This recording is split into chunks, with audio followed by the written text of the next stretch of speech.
അച്ഛാ, വീട്ടില് കള്ളിച്ചെടി വളർത്താൻ പറ്റുമോ? ഉണ്ണിക്കുട്ടൻ്റെ ചോദ്യം നിങ്ങൾ കേട്ടില്ലേ?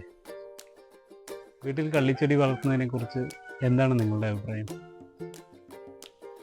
ചോദ്യം എന്തോ ആയിക്കോട്ടെ, എനിക്ക് കള്ളിച്ചെടിയുടെ ഇനത്തിൽപ്പെട്ട കാക്ടസിനെ വളർത്താൻ വളരെ ഇഷ്ടമാണ്.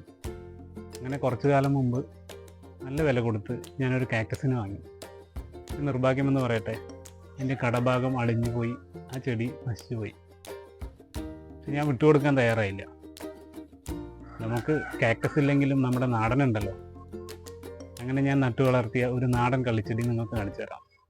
അങ്ങനെ ഞാൻ നട്ടു വളർത്തി നശിച്ചു പോയ കാക്ടസിന് പകരം നമ്മുടെ നാട്ടിടവഴിയിലെ വേലിയിൽ നിന്നും കൊണ്ടുവന്ന് നട്ടുപിടിപ്പിച്ച ഒരു കുഞ്ഞൻ കള്ളിച്ചെടി വളർന്നു വലുതായ കാഴ്ചയാണ് കൂട്ടുകാരെ ഈ കാണുന്നത്. ഏകദേശം അവൻ ഇത്രത്തോളം വലിപ്പമായിട്ടുണ്ട്. കാണുന്നില്ലേ? 2 ശാഖകളിലായിട്ട് അവൻ അങ്ങനെ വളർന്ന് ഉഷാറായിട്ട് നിൽക്കുകയാണ്. അപ്പോൾ അതാ നമ്മുടെ കള്ളിച്ചെടി എന്നോളം വളർന്ന് എൻ്റെ തോളോട് തോൾ ചേർന്ന് നിൽക്കുന്നുണ്ട്. അപ്പോഴും ഒരു ചോദ്യം ബാക്കിയാണ്, വീട്ടിൽ കള്ളിച്ചെടി വളർത്താവോ? ഞാൻ വളർത്തുന്നുണ്ട്. എന്താണ് നിങ്ങളുടെ അഭിപ്രായം? കമൻറ്റ് ചെയ്യാൻ മറക്കല്ലേ.